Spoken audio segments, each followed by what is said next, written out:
4 నెలలు 85 కేసులు 92 మంది అధికారులను అరెస్టు చేసిన ఏసీబీ. రాష్ట్రంలో అవినీతి అధికారుల్లో మార్పు రావడం లేదు. పైసలు ఇయ్యందే పని చేస్తలేరు. దీంతో ఏసీబీకి ఫిర్యాదులు పెరిగిపోతున్నాయి.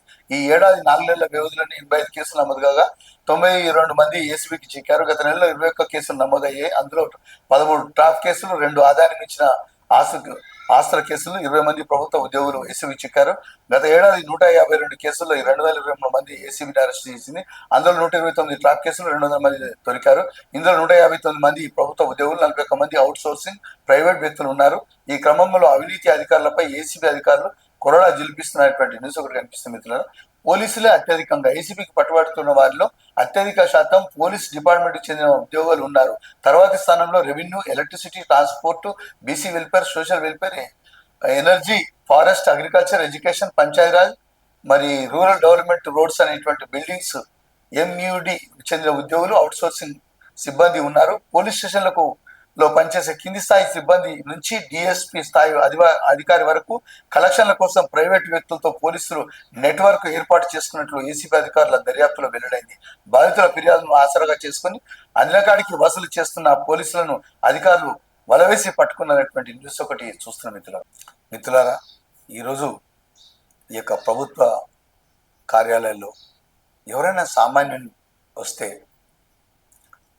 ప్రతి విషయానికి ఏమిటి ఎంత, తర్వాత ఈ యొక్క నగర శివారు ఉప్పల్ కానీ, మేడ్చల్ కానీ, మరి గట్కేసర్ కానీ, కీసర్ కానీ ఈ యొక్క విలువైన కోట్ల రూపాయలకు ఎకరా పలుకుతున్నటువంటి భూములు, ఏదైనా మరి విషయానికి వస్తే, రెవెన్యూ విషయానికి వస్తే, మరి మున్సిపల్ విషయానికి వస్తే, పోలీస్ స్టేషన్ విషయానికి వస్తే ప్రతి అధికారి కూడా ఏమిటి ఎంత, మరి డబ్బు ఇస్తే కానీ మరి మాట్లాడే పరిస్థితి లేదు, మరి కాగితం కదిలే పరిస్థితి లేదు. మరి ఇన్ని కేసులు బుక్ అవుతున్నాయంటే మరి అధికారుల ప్రవర్తన, అధికారుల తీరు మరి ఏ విధంగా ఉందో అని చెప్పేసి అధికారుల యొక్క $1 మిలియన్ ప్రశ్నగా మరి ఈ యొక్క వార్త సారాంశంగా తెలుస్తుంది మిత్రులారా. మరి అదేవిధంగా ప్రజల్లో కూడా ఒక ఆందోళన కలిగించే విషయం ఏంటంటే సామాన్యుడు మరి ఏ విధంగా మరి ఆఫీసులకు వెళ్ళాలి, మాకు ఇన్ఫ్లుయెన్స్ లేకపోతే మా పరిస్థితి ఏమిటి, మా యొక్క ఆస్తులకు సంరక్షణ ఏమిటి, మరి ఎవరిమడి పోవాలి, ఎక్కడ పోవాలి అనేటువంటి రాష్ట్ర ప్రభుత్వం కూడా ఈ విషయంలో సీరియస్గా ఆలోచన చేయాలి.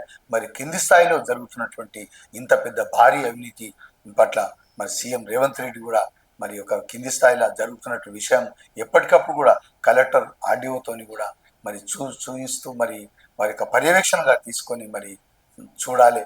కేవలం రాష్ట్రం పైపెచ్చిగా మనం చూస్తే అర్థం కాదు, మరి కింది స్థాయిలో ఒక విషయం తెలుసుకున్నప్పుడే అర్థమవుతుంది. అదేవిధంగా ఇలా అవుట్ సోర్సింగ్ ఉద్యోగస్తులు వారికి జవాబుదారీతనం లేదు, స్కేల్ పోస్ట్ లేదు.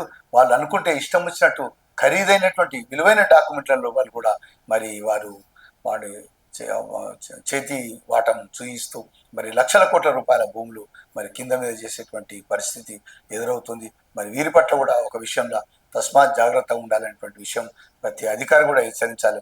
కలెక్టర్ ఎప్పటికప్పుడు దృష్టి పెట్టాలి విషయం పైన అని చెప్పేసి మరి ప్రజల నుంచి, అధికారుల నుంచి వస్తున్నటువంటి విషయం ఈ వార్తా సందర్భంగా చెప్పుకోవచ్చు మిత్రులారా.